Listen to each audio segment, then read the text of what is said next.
Prepare yourself for a Limitless podcast hunt series.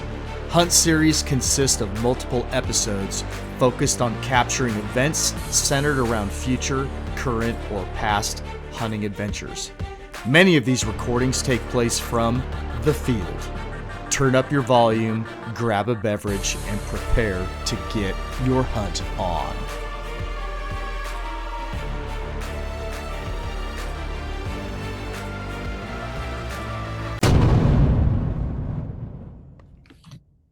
Hey everybody, we are on episode 4 of the hunt series for the non-resident archery elk that Chris and I are embarking upon in less than 90 days now. Man, that's coming quick, right? It is, yeah. And when we first started this hunt series, at first we thought we were going to have 6 episodes, and then it looked like, well, we may end up with 7, and it looked like we had so much time. And that's one of the reasons why we're doing this hunt series is when you obtain your tags for a state that you are not a resident of, and you know you're going to be traveling sometimes a fair piece to get to that location, and all of the parts and pieces that you need to focus on in order to increase those odds of success, you think you have time. Whether you find out 3 months ahead of time, 6 months ahead of time, 9 months ahead of time, you look like you have a big window to prepare for that. And life creeps in, a lot of other activities creep in. I mean, just turkey season comes in. Yeah, I mean, our lives alone, when you look at work, family, vacations, turkey hunting, fishing, going to sportsman shows, all the other doctor appointments, whatever throw all of your daily activities onto that calendar, and then look at how much time you actually have to focus on that hunt. And the time goes by so fast. So today we're going to talk about e-scouting, how Chris and I, what tools we're using, and how Chris and I are trying to prepare to hunt an area that we've never been to. I think I may have drove through it once or twice in my life, maybe. And it was over 2 decades ago that I may have drove through it. I would have to go back and look at the map again to actually see if the route that I remember driving put me through that path, but I don't think that it did. So neither one of us have ever been boots on the ground, eyes on this area. So all of our prep is off of the e-scouting tools that we're going to be using. Real quick, I want to give a big shout out to Hunting Day Coffee, 10% off, listener code BLimitless10. Phelps Game Calls, 20% off one-time order. That's a BLimitless 20, again, for 20% off that one order. On Point Adventure Foods, that's 10% off any order, BLimitless 10. Vortex Optics, this code, 25% off, VTX LMT LS25. That is at eurooptics.com. Any Vortex product at eurooptics.com, use that code, 25% off. The Love Sauce Hot Sauce, 10% off an order of $12 or more, BLimitless 10. And then we have Wilderness Athlete, 20% off any order, BLimitless 20. Those are the sponsors of this show. They are for your benefit. Use those codes. All right. So thank you for the golf clap, Chris. You didn't remember them all. You had them written down. Yeah, I've got notes. I have notes. When I'm not in the field and I'm sitting in my office, I have notes. I need to keep a note card for when I'm in the field. That's right. I'm going to get, so I used to, when I was on active duty on the team, I wore a quarterback sleeve for certain information that I needed to access that I didn't want to have to try to pull up from memory at that brief moment of time. So maybe when I go in the field, I need to dig that out of my old gearbox and start wearing that old op sleeve and having all the listener codes on my wrist. Anyhow, this episode again is going to be all about e-scouting. So Chris, you want to kick this off so they stop listening to me for the first 5 minutes of the show? I can. So we've been mainly using Onyx is the main one I use. Onyx and Google Earth. Coffee just a little too strong this morning. Mm. Mm. So Onyx, Google Earth, Apple Maps is great for trying to find actual hardball roads going in and out. Try to gauge how far you are from the say from the airport to where we need to go, or where we want to stop after I pick you up at the airport to top off ice, top off fuel, that sort of thing, and kind of map out our uh, our route into the area, and then we switch over to Onyx, kind of look at terrain features where we want to set up camp, um, where we want to hunt down into. This time of year, we want to camp up high, keep our scent up high. So in the first thing in the morning, when we're hunting, if you camp down low, your thermals are going up. You're just pushing the elk or mule deer, whatever you're hunting, further up the mountain. If you can get up above them and hunt down to them during the day, it's a whole lot easier. So I use four mapping or e-scouting tools throughout the year. Um, I use Onyx a lot. It is probably my primary that I use most of the time, and I use Google Maps a lot, and I use those in conjunction with each other. I use Go Hunt, and I use Spartan Forge. I use Spartan Forge more for when I'm doing turkey hunting and or whitetail hunting out here on the East Coast. Um, Spartan Forge it's a great tool. Um, I have to look at it this way. If I paid for subscriptions for all of those plus my Garmin subscription, because I keep my Garmin running every month of the year, basically because come September through January, I'm typically out in areas where I have no cell reception. So I rely heavily on those offline maps and my Garmin. Uh, Throughout the spring and summer, I never know when I'm going to go hit the woods. And I never know when I'm going to be one of those areas where I have limited cell service. And so, can I go in and turn my Garmin on and off throughout the year? I can. It's super easy. You go into your Garmin account and you can turn that subscription on and off by month. But I I just don't want to have to worry about it. And more often than not, almost every month of the year, I'm going someplace where I lose my cell service and Mm-hmm. I'm planning on being away from the truck or the trailhead. And I need to have the means of navigating and or communicating. So I've left that on. So anyhow, I mean, if you look at $30 for a Garmin, monthly Garmin subscription, then I my Onyx I pay for the year. My Go Hunt I pay for the year. Um, and then if I'm going to look at paying for Spartan Forge as well, and Google Earth I use for free. So but that would be five subscriptions. That could be roughly breaks down to somewhere between $15 and $30 a month.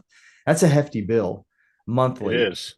every year. Then add on top of that, here on the property, I have cell crammers running. So I have four different um, cell cameras that I'm paying for. So you start adding up all of those monthly fees. That's a car payment. You know what I Yeah. mean? Oh So yeah. I've had to look at, okay, which options do I use the most, and which ones am I just going to use for free? And that's why I categorize the ones that I do, and I rely heavily upon those. My setup for this, and so let's go back a little bit. It's pay to play. Um, we're paying to play in a different state to hunt. Yep. We're paying to play in our e-scouting tools, and that's really when it boils down to hunting, we are paying to play, whether it's license and tags, or it's the travel and the food, or your mapping engines, or your Garmin subscription, or the cell cameras you may choose to use. we are paying to play. And at some point in time, I've got to try to look at that budget and say, okay, which tools am I going to use when I pay to play? And again, those are the mapping tools that I tend to lean on. So I have my pay to play, and then I have my free ones. Now I've struggled with the Spartan Forge because it's an awesome tool, and I have considered, just because of how much time I'm committing now to backcountry turkey hunting on the East Coast, and then the whitetail hunting that I do out here on the East Coast, that it might behoove me to start looking at spending the money on that Spartan Forge. Because On again, the it's on that it's on that Spartan Forge, can you um do they have a plan where you can, pay one price and you get the whole country, and or you can pay a smaller fee and you can just get certain state or states? Chris, I don't know right now, because I haven't looked at a paid plan with Spartan Forge for I 3 years. got you. I've been using them on the free plan now for several years, and I have not looked into how they've updated their paid to play plans. Now it's something that I'm really starting to chew on and consider, because it's Spartan Forge is rapidly pushing out updates on their program, and they are becoming very competitive in that e-scouting market. And it's veteran owned, it's veteran based. I don't have any affiliation with any of the e-scouting companies at all. So Onyx and Go Hunt, I've never even spoke to them. So it's, I'm using those tools because I've had great Yeah. experience with them. Um, and like this episode, we're gonna commit an entire episode to online e-scouting, and I have no affiliates with any of them. Now there are some companies out there that do offer military discount for some of their e-scouting stuff. But as far as that goes, I'm using these tools because I like them, and they're quality tools. Yeah. What are some of the things that you have been looking for when you're e-scouting, Chris? What have you been looking for?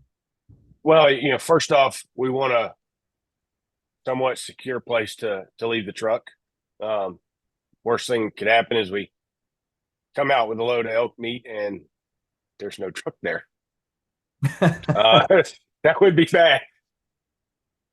Um, and then the other thing I've been looking at, and I've got my Onyx pulled up. Um, if you look at Onyx and you start looking at the roads and the trails in a particular area, um, if you can find some terrain that isn't bisected by a bunch of roads, but maybe it has a ring around it. Um, if you can figure out a way to get into the middle of it on foot, that can be very beneficial. A lot of people road hunt, for lack of better words. They cruise around in their side by sides and their ATVs, looking at those different. They'll look at a mountain. I don't know how successful these people actually are or think they're going to be by cruising around on an ATV during bow season and spotting an elk and think they're going to jump off and stalk it. I mean, I just don't see that happening. But they can be a help to people like us that want to get back in the woods, because they're just going to push those animals into the center of those pockets. So if you can find an area like that has a water source in it, has some north facing slopes, that can be a great starting point. So I'm going to go back to that pay to play concept again, Chris, and we can apply this to how much effort are you willing to put in to get into a spot and hunt it? Again, pay to play, right? You're paying by exertion, maybe a certain level of pain. So um, this is a tool that I use out here on the East Coast when I'm trying to find locations in the Appalachian chain where I can go backcountry and get away from people, and or limit the hunter contact that I have because of where I get into. Let's talk water sources. You might find a spot that looks really, really good that you want to pack into and spike out for a couple of days and hunt.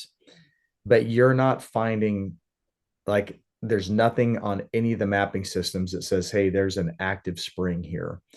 That tells me that I'm not seeing a water source for human consumption or even being able to access something that I can filter. It also means that any other hunters that have similar ambition are looking at those maps and they're seeing the same thing. And that can deter a lot of people because, hey, where am I going to get my water for several days?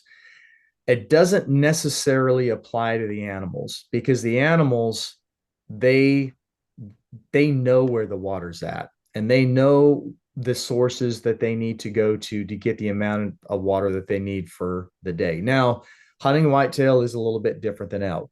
Whitetail can get the majority of their water requirement just from the foliage and the browse that they eat all day every day. Elk are a little more like cattle. They require a larger amount of water than like a whitetail deer does. So that is a little bit that's something that you need to take into consideration. But again, those animals know where those water sources are. I am willing to sacrifice some weight and some pain to load my pack with enough water to hunt for 3, maybe 4 days to go into an area and hunt an area that might deter other packers because there is not a water source nearby, or it might be I've got to walk a mile and a half or 2 miles to get to a water source. So I load up water bladders into the meat shelf of my pack and I pack that stuff in. So that is something that you can look at, but it is a huge benefit to find those locations where, um, hey, it might only be a mile and a half walk to get the top of this ridge, but it does put us in that place where in the morning we're up high, we're listening. In the evening, we're up high and we're listening. And the other hunters that are road camping or base camping down in a campground, when they do come out in the morning and they start pushing in from lower territory, we're already set up high and moving and focusing in on the critters. So it's a huge benefit. I've hunted low. Um, and when I do hunt, or I should say when I've camped low, and when I do camp low, it's because I want to be near that water source. But I typically do that when I'm turkey hunting or when I'm whitetail hunting, because I can get up in the morning and move high, get to high ground and climb a tree. But elk hunting for me is a little bit different because I need to be more mobile. And if you're going to try to locate elk in the evening, or if you're going to get up at 1, 2 o'clock in the morning and listen to see if you're hearing elk bugle off in the distance, maybe you're going to go walk a half mile from your camp and get up on a point someplace and listen and maybe do some night bugling. Um, that's not as effective when you're down low No. rather than being up high. So there's significant advantages to looking at your maps and finding that location on higher ground. Um, I want to reel this back and look at things that we've done, things that we've planned, Chris, from the beginning of the hunt towards the end of the hunt. So you can use your mapping tools to plan your route. For instance, Chris is picking me up at the Salt Lake City airport and our videographer, and we're driving to the trailhead, be it a trailhead or just the location that we're going to park the truck and head off into the timber and climb elevation. We knew that we wanted to have something to eat, one last meal before we started surviving on our daily food rations, and we've all agreed that uh, spit it out. We're having burritos. What are we? Chipotle. Chipotle. So Yeah. we used our mapping system to find a Chipotle that was right off the freeway, right off of our route, so that we're losing minimal time traveling from the airport to the trailhead so that we can get in the woods. So that's the first place that we used our mapping system, was to find food en route. We planned our route to where we needed to go, and we've already identified what food we're going to stop and grab, and it's an in and out burrito. We're grabbing it to go, and we're going to eat as we're driving. Then we've identified three different areas that we'll potentially hunt, and we're breaking those areas down, and we're identifying our primary, our secondary, and our tertiary hunting areas based upon the topography, the water sources, the food sources, the landscape, access, elevation, on where we can put our camps, and how we can utilize the terrain and that area to our advantage when competing with other hunters. Well, we're also using it to identify routes to a processor to drop off and store meat if we need to. Well, hopefully we will be. Yep. So there's a lot of things involved. You can do with other things than Onyx or Go Hunter, the hunt specific ones. And then so we're using the e-scouting tools for all of that. And a lot of guys, when they talk about e-scouting, the only thing that they're looking at, or the only thing they communicate to other people when they're talking about e-scouting and preparing for a hunt, and this can apply to a resident hunt or a non-resident hunt.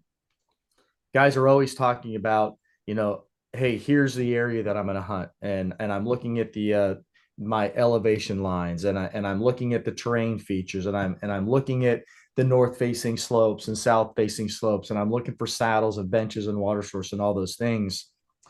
But they tend to not communicate how they're using those mapping tools for all other aspects of the hunt. So I guess there's another mapping tool that we use, and that's basically like Google Maps or whatever mapping system you have on your iPhone, your Google phone, your other brand of phones, whatever it is. Those people with green messages. Yes, yeah, those people. The green bubble people. Yeah, yeah. Where are we going to get our meat processed? And that should be a big part of your planning, because meat care really is going to be the major influencer of all aspects of that hunt post filling that tag. If you don't care for your meat properly, that meat gets tainted, then you will not enjoy eating that meat or sharing that meat for the rest of the year, because you didn't plan to take care of your meat. So we are looking at, okay, what if we're hunting this area, where is the closest meat processor? Why is that crucial to us? Well, not only is it getting your meat out of the field, but now you're looking at, okay, if we pack an elk out, then what's the plan? We want to get the meat to the truck and to a processor as soon as possible. But two guys have tags. One guy fills a tag. If all effort is put into getting that meat to the processor by all parties, then all hunting stops. So what is your plan when you're hunting with a partner or a group? Is it all hands on deck on getting that meat all the way to the meat processor? Or do you sit down and say, okay, hey, we're going to help get all the meat to the truck, and then whoever has a tag left is going to go solo hunt, why that other guy goes to the meat processor? And there's a whole lot of things that influence that, right? Yeah. So I mean, a lot of it depends on the experience and confidence levels of who you're hunting with. Some people aren't as comfortable in the backcountry by themselves, Yep. and if or experienced enough to really safely be in the backcountry by themselves. So splitting up is not a good option. I think for you and I, we get all the meat to the truck, and then whoever is the one that punched the tag, they head off to the processor. We'll know roughly how long it's going to take to get there and back, and then we just we'll say it's you punch a tag first. You go drop your meat off. You send me an inReach message. Hey, I'm en route back, and I can send you an Onyx pin through inReach. Say, hey, here's our link up point. I'll be there when you get back, and we just link up that way. And I can continue hunting, or vice versa, and we go that route. The other thing we're going to do when we talk about meat care, we're going to obviously we got to get it to a processor that has a cold storage type facility, but you got to get it cold to get it there because it could take several trips from where you actually kill that animal to the truck. So we'll have several large hard-sided coolers already in the truck. I've been saving those square Tropicana style juice bottles. I freeze them, and so all the coolers will be lined in the bottom with those. If you pre-chill your coolers before you put that in there, meaning go to one of these bulk ice machine vending machine things, pack your coolers full of ice the day before, let your coolers get cold, drain all the water out the next morning, put those ice blocks in there, close it up, don't open it. You will have ice for a week. Right. Not only, hey, Chris, not only that, because we kind of experimented with this over 4th of July. We had a grizzly cooler in the house that we were using for drinks out in the sunroom, because most everything was stored out in the shop. Mm-hmm. It's been super hot and humid here, and in the evenings when we're making beverages, we didn't want to have to walk all the way out to the shop to get tonic for gin and tonics or whatever. So we brought one of the grizzly coolers in. The ice slowly melted in that cooler. Once our company left, my wife and I just said, hey, we're just going to leave the cooler in here for a couple of days because there were still some beverages in there that we thought we might want to partake in. Well, 2 days after they left, neither one of us had gotten that cooler, and I went and opened it. All of the ice was gone. It was nothing but standing water in that grizzly cooler, but it was standing cold water, and those beverages that were still in that cooler, in that water, they were colder than beverages that we were pulling out of the refrigerator. So you're spot on when a lot of guys, they don't want to put ice in their cooler ahead of time. They also don't pre-chill their coolers. That's a common issue across the board with outdoorsmen, is they don't pre-chill their coolers, and then they either wonder why, or some guys don't care, but when you put those first couple of bags of ice in there, they immediately start to melt and create a lot of water because that ice has to drop the temperature of that cooler. Well, So, and that's the advantage to these ice blocks in the yep. bottles too, is you don't, as they melt, you don't end up with standing water in your cooler that creates water impingement in your meat. Yep. One thing you can do, you put a layer of those bottles in the bottom, find a piece of cardboard and lay that on top of the water bottles. It'll help insulate those water bottles a little bit more, but it gives you another barrier of water protection between your game bags and your actual meat. And pro tip, don't use just regular cardboard. Go down No, to the grocery store, and if you can get the wax coated cardboard that you use for food delivery or seafood or fish products, get that wax coated cardboard. It's even better. yep. Um, back to the whole throw a bag of ice in the cooler and wonder why it's melted.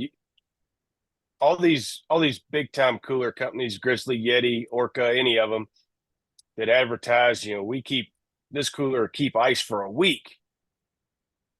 That's only if you pre-chill it.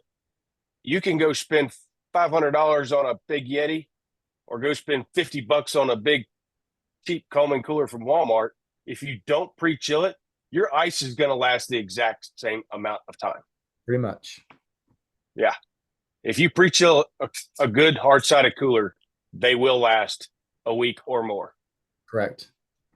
Yep. And like me, I keep all my coolers out in my shop. This time of year, my shop is it's 90 to 100 degrees in that shop Yeah. by midday. And if my Well, cooler's sitting out there, that's my coolers are that warm. you've seen where my coolers are. I mean, they're in my shop. So kind of fell down a rabbit hole there, but Yeah. it's you know, you plan for those things. Those mapping tools come into play there because you know what area that you're hunting in, you know where you have to get your meat to the truck, and then you know how far the trip is from that parked location to your meat storage that you've already identified. And hopefully you should have already made contact with that meat processor to find out what they offer. Are they willing to store your meat for days? How soon can they, if you want to have meat processed there, how soon is that turnaround? And if you want rapid turnaround on that meat processing, how much is that going to cost you? Will they store your meat for you if you're not having them process your meat? Chris and I don't want them to process our meat. We're just looking for cold storage. Chris brought up a really good point. The confidence level or the ability of your hunting partners. There are some people that do not want to be out in the wilderness by themselves. There are some folks that don't have the background to do that, and that's very common, and that's okay. You just have to build that into your plan. Well, and you have to each part of that hunting party, whether it's 2 people or 10 people, they have to be honest enough with themselves and put egos aside. Because there's I'm sure there's people out there that would say, "Yeah, I'll be fine," and they they don't have the experience to be fine out in the wilderness if something goes south by themselves.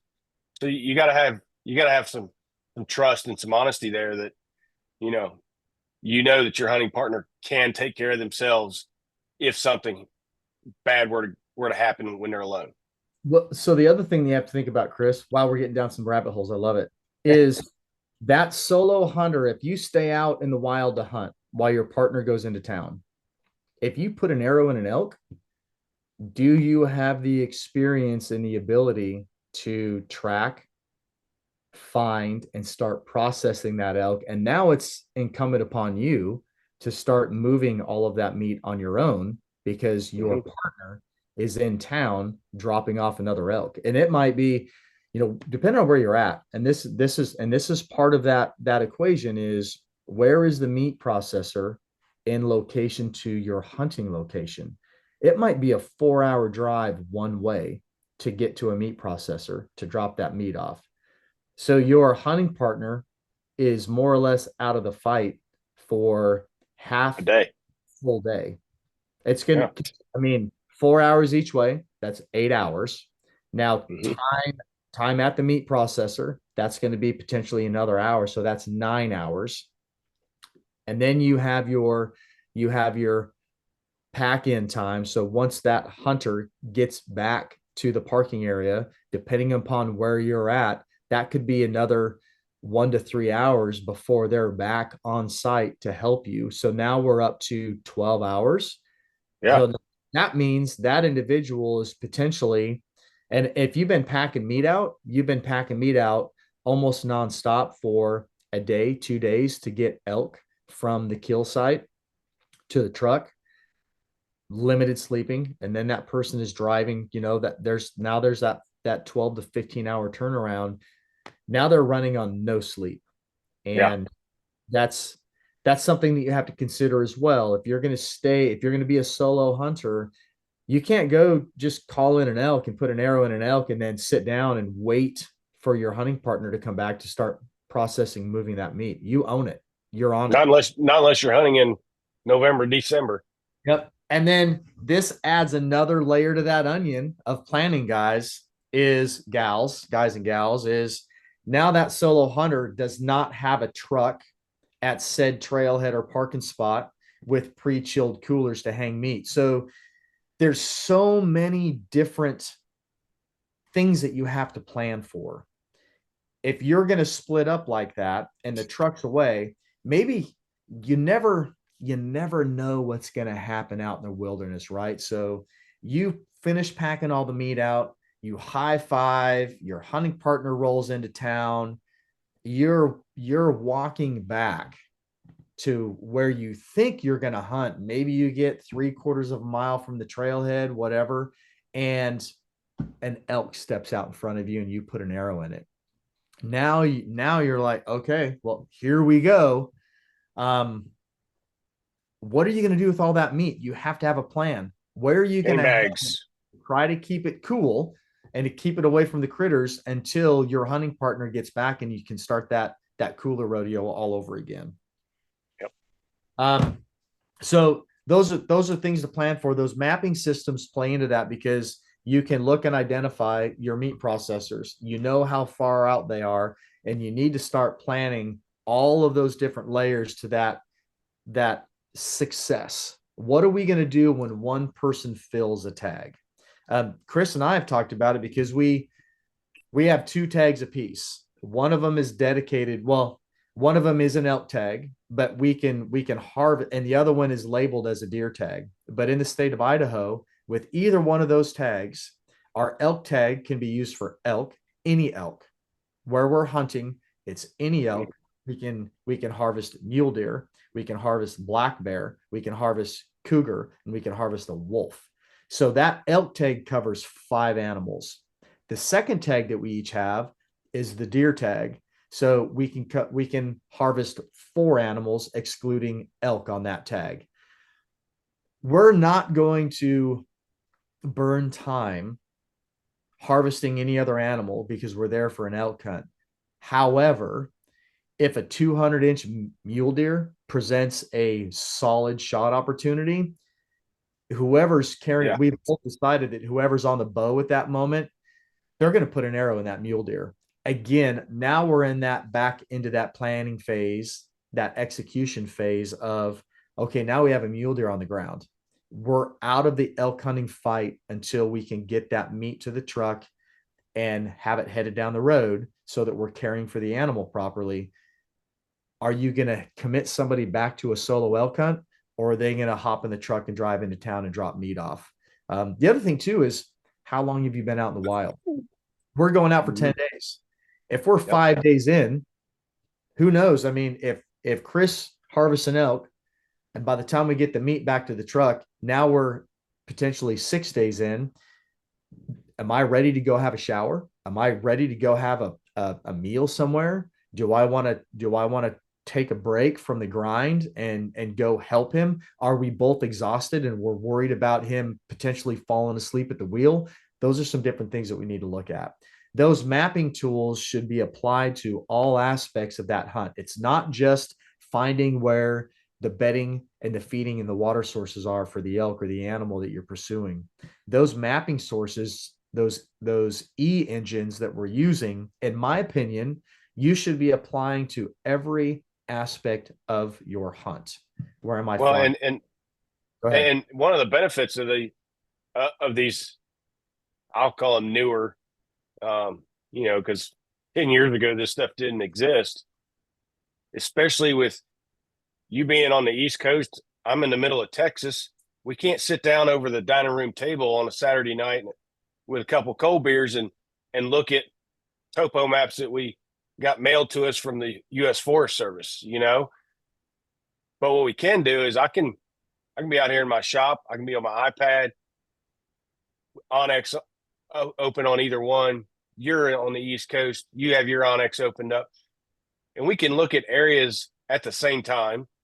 We can have that kitchen table map recon together, even though we're 2,000 miles apart, and we can also share those. I can send you stuff via text message, and boom, it populates on your Onyx,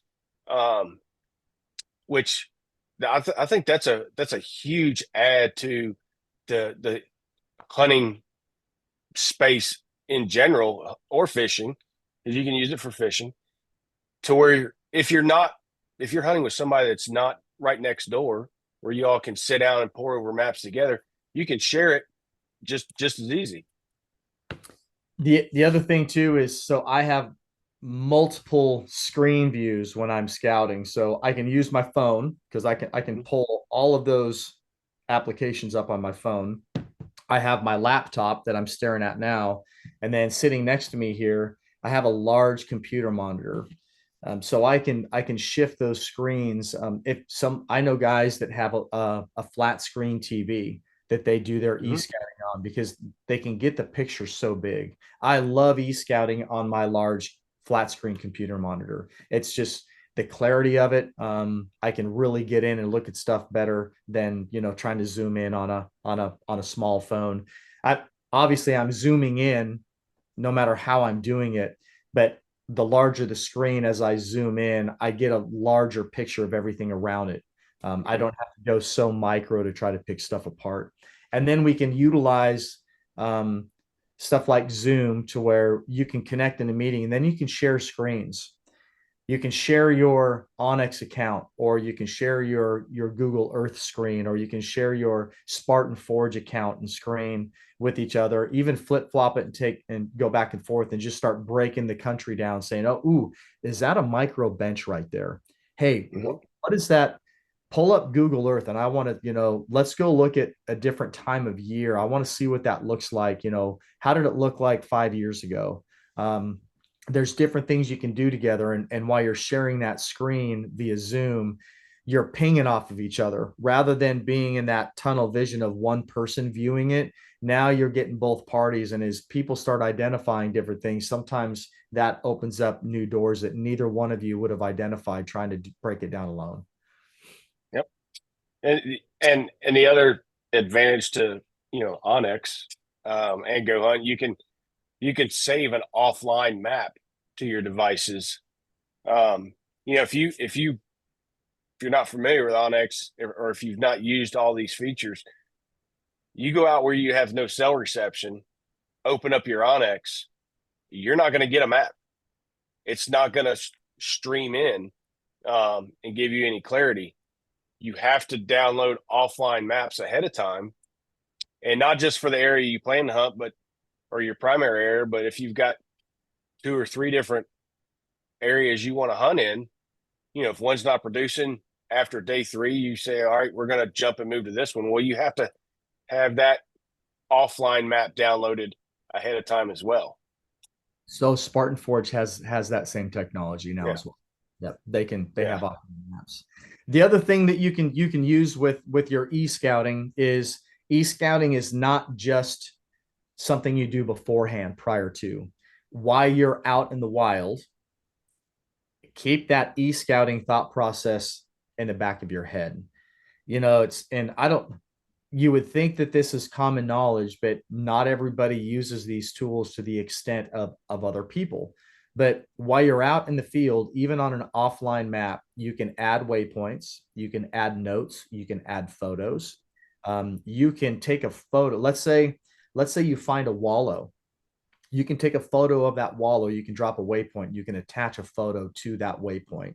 You can change colors. You can change icons. Um, it's a very useful tool, and as you're out you can pretty much drop real-time waypoints and tracks so that as you're progressing through your hunt you can start crunching that data. So hey, we keep seeing elk in this area at this time of day, or we keep seeing fresh sign in this area in this time of day. You can drop those waypoints, you can make those notes so that every day you're building on that, and as you get further into your hunt you're getting closer to that success. So again, don't think that the all of these mapping engines are only used for your planning purposes prior to the hunt and then making sure that you don't get lost while you're out in the hunt, bouncing like Onyx and your Garmin together, because that's what I do. You can continue to use those e-scouting tools. Again, you might be limited to your offline map. You may not be able to access Google Earth while you're out in the Mhm. backcountry. But if you have that downloaded map from Onyx or Spartan Forge, you can continue to build that battle plan on your map as you get further into your hunt. And again, that's going to increase your chances of success. Well, and you can also it's also good to save that data. If say we find out this is a great area, we want to try to hunt it again next year, or you know, we're not going to go next year, but say we have some friends, we can say, hey, they're planning to go. We can give them that our data and say, hey, here's what we found in that area last year at the same time of year you're going to be there. And we can share that all that information to help make them more successful as well. Correct. And take your Onyx and use it throughout the year. Use it for things other than just planning a hunt. I use mine almost daily. I'm always looking at something on Onyx. The ranches I manage down here in Texas, I use Onyx to mark where the blinds are on each ranch, where the roads are on each ranch, and then that way, if somebody, if you like when you came down to hunt last year, I gave you the pins to the different blinds. Said, here, go to this blind, and you can use that. And the more you use it throughout the year, the more comfortable you become with that tool. It's no different than when we used to pull triggers for a living. Muscle memory, staying proficient with your weapon. It's the same thing. Same thing as shooting your bow every day. The more you use it, the better you'll get with it. Correct.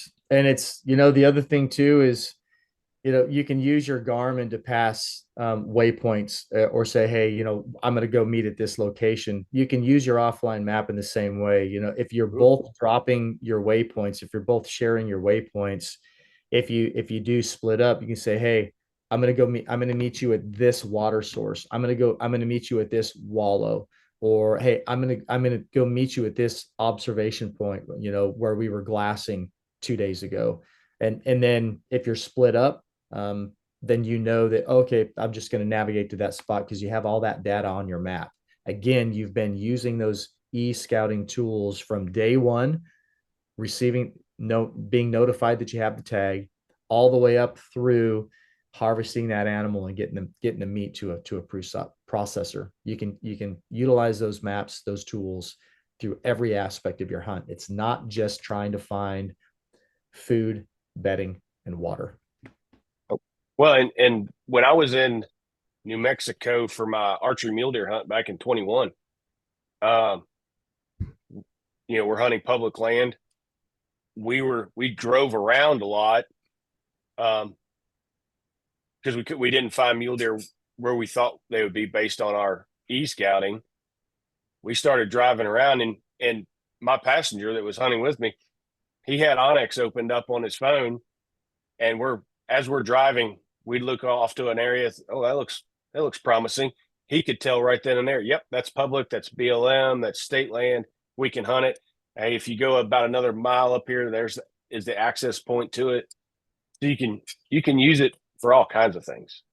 Now, I don't know how this applies to other software, but I do know that with Apple CarPlay, you now access Onyx on your Apple CarPlay. So if you have a larger screen on your vehicle and you have Apple CarPlay, you can now drive down the road with Onyx Maps running. So again, Chris, the same thing. You can see that Onyx map on your vehicle screen, along with your potential hunting partner or passenger having a secondary screen open on their phone. They're valuable tools. You can use again, you can use them in so many other ways rather than just trying to target food, water, and bedding. Yep. Yep. Well, all right. What else do we have, Chris? Is there anything else you want to talk about in this episode? No, but I want to correct you on one thing. We're not going to need to go into town to get a good meal on day 5, because we're going to have packs full of on-point adventure foods that we ordered last night. You are correct. And I threw that out there because I do know there are guys that every 3 or 4 days they are compelled to have a shower. They want to have some type of a regular meal. And so that, some people would look at, if we're going to pack meat out and go drop it off at a processor, that's a good opportunity for everybody to go put something on their body besides a dude wipe. They can get a shower or whatever. But I agree. On Point Adventure Foods is awesome. I believe I ordered 4 strawberry shortcakes. I saw that. I already have another one out in my kit box. So I have going into this hunting season, I have 5 strawberry shortcakes because it's so stinking good. So I ordered um I ordered a 2 strawberry shortcakes and 2 peach cobblers. The peach cobbler is good, but it doesn't compare to the strawberry shortcake. We'll see. But they're good. They are good. Yeah. So speaking of Yep. On Point Adventure Foods, I'm going to throw out a quick plug. Um, and this applies to August of 2024. The Mobile Hunting Expo is they're hosting an expo in Manheim, Pennsylvania. It's right outside of Lancaster, and On Point Adventure Foods is going to be there. I'm speaking there on backcountry hunting and tree saddle hunting in the backcountry. I'm taking my whole load out, and why I'm presenting um, Justin Alst, the one of the co-owner of On Point Adventure Foods. It's husband Justin and Sabrina, husband and wife. They own it. We're going to cook a meal and we're going to cook a strawberry shortcake every time I present, and we'll be handing out samples of their product while I'm speaking on backcountry hunting and backcountry tree saddle hunting at the expo. So if you listen to this episode between its publishing, which is going to be the last Tuesday of this month, The 30th. the 30th of July, a week later, more or less, I will be in Pennsylvania, and we will be giving out samples of On Point Adventure Foods, and I'm telling you, this stuff is so good. You better put your truck in the back of the parking lot, because if you eat all that every time you open your mouth, you're not going to be able to carry a pack in the backcountry. You'll be too fat. No, I'm not eating it. We're just handing samples out. We're handing samples. Okay. Yeah. Well, I know how you are around shortcake, so Dude, that strawberry, I don't have a sweet tooth, but that strawberry shortcake is so bueno. yeah. Yes, sir. Right on, man. All right. Well, Well, time to get to work. do you remember what we're going to cover in the next episode? Yes. Well, I have my notes. I know. Yeah, I know you sent out a bunch of notes on it, and I'm trying. Yeah. Here we go. So August is going to be gear and pack dump. Oh, nice. So then I'm not going to Yeah. talk about the new sleeping pad that I'm trying out right now. We'll save that for next month. Okay. Right on, man. All right. Hey, Sounds Chris. good. Thanks for thanks Be for limitless. chatting. Yeah. Be limitless, Chris. That's right.